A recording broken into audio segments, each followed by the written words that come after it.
DJI Mic 2 transmitter কেনার আমার দুটো কারণ ছিল। প্রথম কারণ হচ্ছে যে এটি সরাসরি DJI অ্যাকশন ক্যাম 4 এর সাথে কানেক্ট করা যায়, কোনো রকম রিসিভার লাগে না।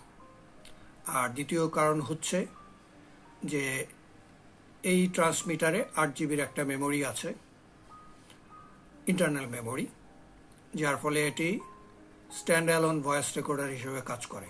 মানে যে কোনো জায়গায় আপনি যে কোনো সময় এটিকে ভয়েস রেকর্ডার হিসাবে ব্যবহার করে যে কোনো কিছু রেকর্ড করতে পারবেন। কেনার পর এর ফিচার ঘাঁটতে গিয়ে দেখলাম এটি অ্যান্ড্রয়েড ফোনের সাথেও কানেক্ট করা যায়। 2-3 বারের চেষ্টায় আমি আমার মোবাইল ফোনের সাথে কানেক্ট করতে পারলাম, কিন্তু সমস্যা হলো যে এটার যে সাউন্ড সেটা আসছিল না, আসছিল মোবাইল ফোনের যে ডিফল্ট মাইক্রোফোন থাকে সেটার সাউন্ড। এমনিতে মোবাইল ফোনের যে ক্যামেরা অ্যাপ থাকে সেটি সবসময় মোবাইল ফোনের মাইক্রোফোন ব্যবহার করে, আলাদা মাইক্রোফোন ব্যবহার করার কোনো অপশন থাকে না। ওপেন ক্যামেরা নামে একটা অ্যাপ ছিল যেটাতে এক্সটার্নাল মাইক্রোফোন ব্যবহার করার সুবিধা ছিল, কিন্তু সেটাও এই মাইক্রোফোন কানেক্ট করতে পারলো না। কেন পারলো না সেটা জানি না। অনেক খোঁজাখুঁজির পরে আমি প্রোটেক নামে একটা অ্যাপ পেলাম, যেটা এই DJI Mic 2 ট্রান্সমিটারের সাউন্ড রেকর্ড করতে পারে।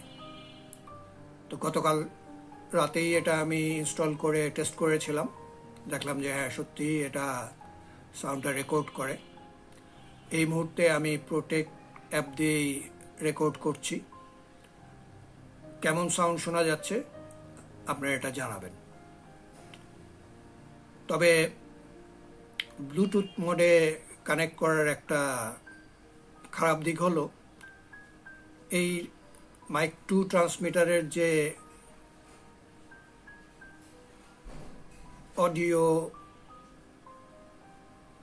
নয়েজ রিডাকশনের ব্যবস্থা আছে সেটা ব্লুটুথ মোডে কাজ করে না। মানে এখন আমি যেটা রেকর্ড করছি সেটা সরাসরি সাউন্ড রেকর্ড হচ্ছে, কোনো নয়েজ রিডাকশনের ব্যবস্থা নাই। কেমন রেকর্ড হচ্ছে এটা জানাবেন। আজ এ পর্যন্তই। ভালো থাকুন, সুস্থ থাকুন, ধন্যবাদ।